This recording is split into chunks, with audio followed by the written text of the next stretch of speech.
बच्चे में अटैक करते हैं।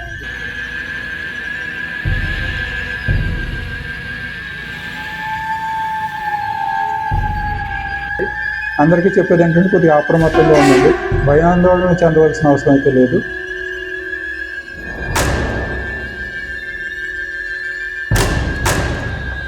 సాయంకాలం బ్రిడ్జ్ కింద నుంచి పైకి వెళ్తుండగా చూసామని చెప్పి కొంతమంది చెప్పడం జరిగింది.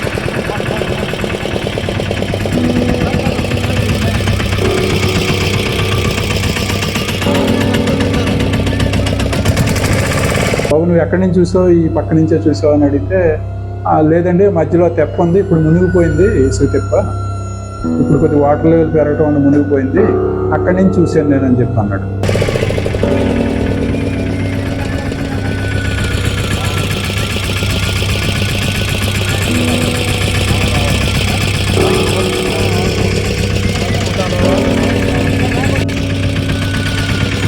సో ఇవన్నీ చిన్న చిన్న పాదముద్రలు. ప్లస్ కుక్కలకి ఏంటంటే ముందు గోర్లు గుచ్చుకుంటాయి నేలలో, పులికి అలా గుచ్చుకోవు. పులికి కొంచెం మెత్తగా ఒక పాదముద్ర కనిపిస్తుంది, కానీ గోరు గుచ్చిన గురి ఆనవాళ్ళకి మాత్రం పులికి పర్వాలేదు.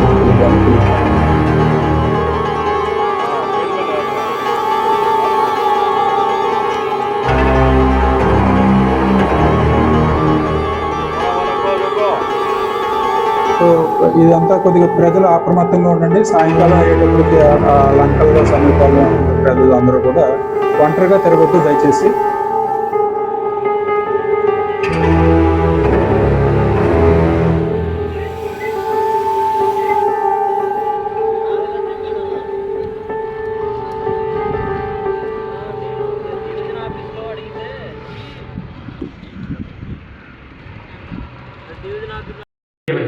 అందరికీ నమస్కారం అండి.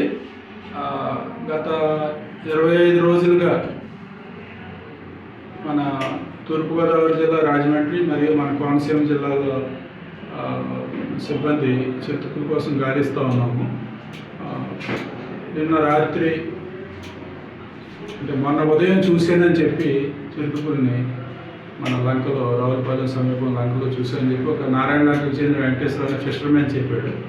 అది ఆ సమాచారం మనకి నిన్న వచ్చింది, నిన్న ఉదయం 10 గంటలకు. సో ఇమీడియట్గా మా సిబ్బంది అందరూ కూడా నిన్న గాలించడం జరిగింది. కానీ నిన్న కొద్దిగా వర్షం పడిన కారణం చేత తర్వాత మాకు ఆ సమయంలో సాయంకాలం అయిపోయింది. అప్పటికే బోట్లు లభించిన కారణం చేత నిన్న పూర్తి స్థాయిలో మేము దాని యొక్క జాడల గురించి మేము వెతకలేకపోయాము. సో ఈ రోజున ఉదయం మళ్ళా 6 టీములుగా మొత్తం మా సిబ్బంది అందరూ కూడా వచ్చి ఆ ఫిషర్మెన్ ఎవరైతే ఆ పులిని చూసానన్నారో, ఆ చిరుతపులిని చూసానన్నారో ఆయన రప్పించి ఆయన బోటు మీద మేము ఆ లంక ప్రాంతాలన్నింటినీ కూడా సెట్ చేయడం జరిగింది.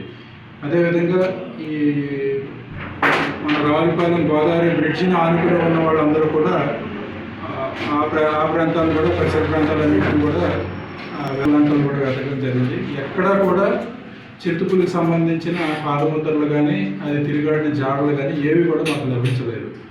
సో అది ఆ ఫిషర్మెన్ ఎవరైతే చూసానంటున్నారో ఆయన్ని కొద్దిగా మళ్ళా పరిస్థితి అడిగితే కొద్దిగా మాకే సందేహం కలిగింది, ఆయన నిజంగా చూసిన చిరుతపులేనా లేదా అనేది. ఎందుకంటే నిన్న చాలా దగ్గర నుంచి చూసాను నేను, పక్క నుంచి వెళ్తుంటే అది లంకలోంచి గడ్డి దుబ్బుల్లోంచి బయటికి రావటం, అది 1-2 సార్లు కిందకి దిగి మళ్ళీ పైకెక్కి వెళ్ళింది, నన్ను చూసి ఏదో గట్టిగా అరిచింది, నేను భయపడానని చెప్పి నిన్న చెప్పడం జరిగింది.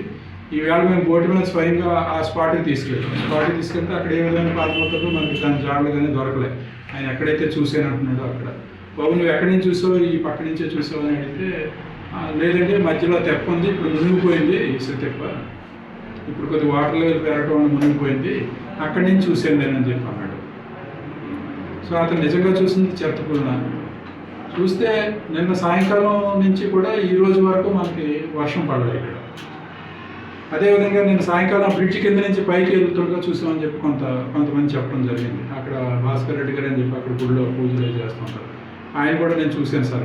సరే ఏ రూట్లో వెళ్ళిందని చెప్పి ఆయన చెప్పిన రూట్ ఏమిటో అంతా కూడా చాలా క్షుణ్ణంగా తనిఖీ చేయడం జరిగింది. ఎక్కడ కూడా ఇది ఒక్క పాదముద్ర కూడా పడలేదు, ఎందుకంటే అదంతా కూడా కొద్దిగా స్లషీగా ఉంది, అంటే బురద నేల. కుక్కలు అవి తిరిగాడినా సరే పులి గుర్తు వేరే విధంగా ఉంటుంది దాని అడుగుజాడ, కానీ ఆ పాదముద్రలు మనకు లభించలేదు ఎక్కడా కూడా. మొత్తం లంకలన్నీ గాలించాము. వేరే మొన్న ఒక వీడియో షేర్ చేశారు ఎవరు, ఇది పులి వచ్చేసింది అని చెప్పి వెనకాల బ్యాక్గ్రౌండ్లో మాట్లాడితే ఇక్కడ కూడా పులి వచ్చిందని అంటూ ఒక వీడియోని షేర్ చేశారు. ఆ ప్రాంతాన్ని కూడా మేము చెక్ చేయడం జరిగింది. ఆ ఫిషర్మెన్ అక్కడ కుక్క చనిపోయింది సార్, మాకు డౌట్ వచ్చింది అక్కడ కుక్కని అనేది కిల్ చేసి ఉంటుంది అని చెప్పేసి. తీరా చూస్తే ఆ కుక్క న్యాచురల్గా చనిపోయింది, దాని పీకి తాడు కట్టి ఉంది, చనిపోయింది కుక్క. సో ఇవన్నీ గమనించిన తర్వాత అక్కడ రైతులను కూడా మేము ఓబులంక గోదావరి ఆనుకున్న పొలాలన్నీ ఉన్నాయి, ఇటుకు పట్టీలు పొలాలు. అవన్నీ కూడా అక్కడ దగ్గర 50-60 మంది పనిచేస్తున్నారు ఇటుకు పట్టీలు.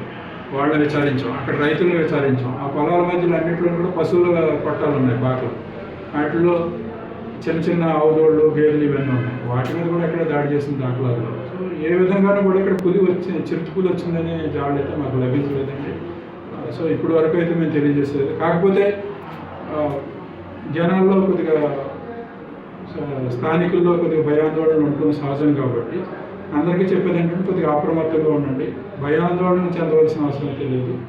ఎక్కడ కూడా మనకు జాడలు లభించలేదు. అక్కడ నక్షత్ర స్కూల్ వెనకాల కూడా ఏవో అడుగు జాడు కనిపించినట్టు మొదలుపెట్టింది. అది కూడా కుక్క యొక్క అడుగు జాడు.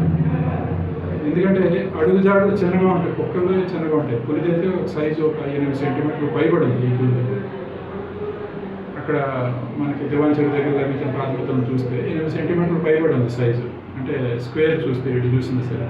సో ఇవన్నీ చిన్న ప్రాథమికతలు. ప్లస్ కుక్కలకి ఏంటంటే ముందు గోర్లు గుచ్చుకుంటాయి, పులికి అలా గుచ్చుకోవాలి.